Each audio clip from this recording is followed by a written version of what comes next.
Now it straddles the river it murdered, like a beast brooding over a kill that it cannot eat, a monument to human folly. One would have thought that this would be lesson enough.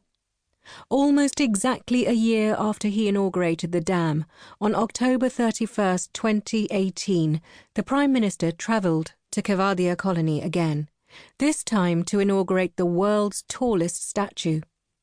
The Statue of Unity is a 182-metre-tall bronze likeness of Sardar Vallabhbhai Patel, a popularly revered freedom fighter, and India's first Deputy Prime Minister, after whom the Sardar Sarovar Dam was named.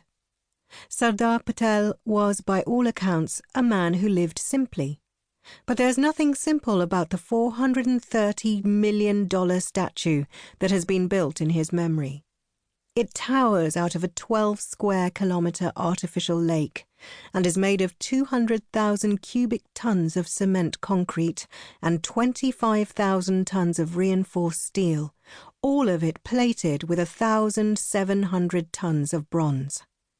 Indian expertise proved unequal to a task on such a scale, so the statue was forged in a Chinese foundry and erected by Chinese workers under Chinese supervision. So much for nationalism. The Statue of Unity is nearly 4 times as tall as the Statue of Liberty, and more than 6 times higher than the Christ the Redeemer statue in Rio de Janeiro. On a clear day, it is visible from a distance of 7 kilometres.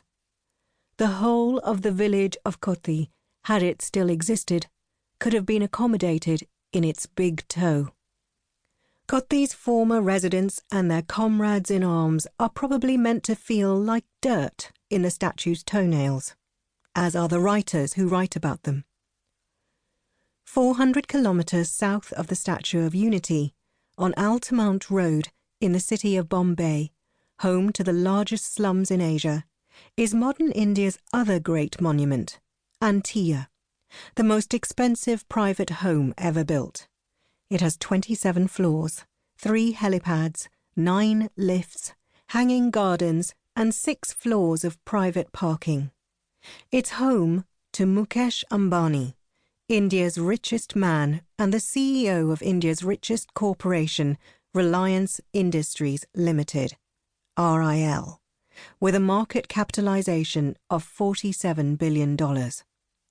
Mukesh Ambani's personal wealth is estimated to be $20 billion. His global business interests include petrochemicals, oil, natural gas, fresh food retail, and a TV consortium that runs 27 news channels in almost every regional language. Reliance Jio Infocom Limited is the largest telecommunications network in India, with a subscriber base of 250 million people. Geo Institute, a state-of-the-art private university that Reliance plans to start but does not actually exist yet, has already made it to the government's list of the 6 institutions of eminence. Such is the craven desire to please Mukesh Ambani, the real ruler of India. In December 2018, all of Bollywood's A-list superstars danced like chorus extras at his daughter's $100 million wedding. Beyoncé performed. Hillary Clinton arrived to pay her respects. The country must have suffered a temporary shortage of flowers and jewellery. I find myself thinking of the essays in this book as pieces of laundry, poor people's washing, strung out across the landscape between these 2 monuments, interrupting the good news bulletins and spoiling the view. They were written over a period of 20 years, during which India was changing faster than ever before. The opening of the Indian markets to international finance had created a new middle class, a market of millions, and had investors falling over themselves to find a foothold. The international media, for the most part, was at pains to portray the world's favourite new finance destination in the best possible light. But the news was certainly not all good.